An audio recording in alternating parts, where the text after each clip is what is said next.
কিছুদিন আগেই মাদক সেবনের অভিযোগে গ্রেফতার হন ব্রিটনি স্পিয়ার্স, যা ঘিরে শুরু হয় ব্যাপক আলোচনা ও সমালোচনা। তবে সব বিতর্কের মাঝেই নিজের ভুল স্বীকার করে ইতিবাচক পথে এগিয়ে যাওয়ার বার্তা দিলেন এই তারকা।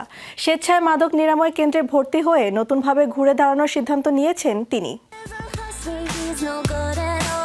বিনোদন জগৎ বললেই আমরা বুঝি আলো ঝলমলে আর গ্ল্যামার, তবে এসবের আড়ালে প্রায় লুকিয়ে থাকে মানসিক অস্থিরতা, চাপ আর ব্যক্তিগত সংকট, যার দরুন অনেক তারকাই জড়িয়ে পড়েন মাদকাসক্তি বা আইনি বিতর্কে।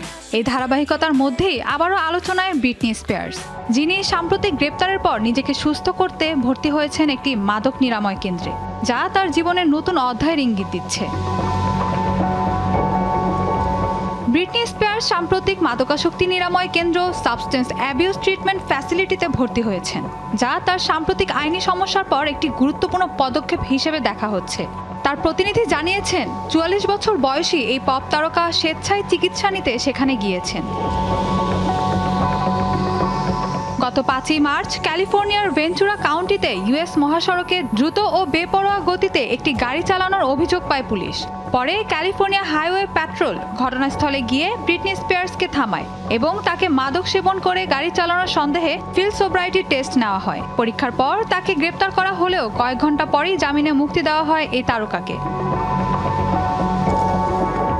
এই ঘটনার তদন্ত শেষে ২৩শে মার্চ মামলাটি ভেঞ্চুরা কাউন্টি ডিস্ট্রিক্ট অ্যাটর্নির কার্যালয়ে পাঠানো হয়েছে, যেখানে তার বিরুদ্ধে আনুষ্ঠানিকভাবে অভিযোগ আনা হবে কিনা সে বিষয়ে সিদ্ধান্ত নেওয়া হবে ৪ই মে নির্ধারিত আদালতের শুনানির আগে। তার প্রতিনিধির মতে, এই ঘটনা সম্পূর্ণ অগ্রহণযোগ্য। ক্যারিয়ারের দিক থেকে ব্রিটনি গত কয়েক বছর ধরে সঙ্গীত জগৎ থেকে অনেকটাই দূরে রয়েছেন।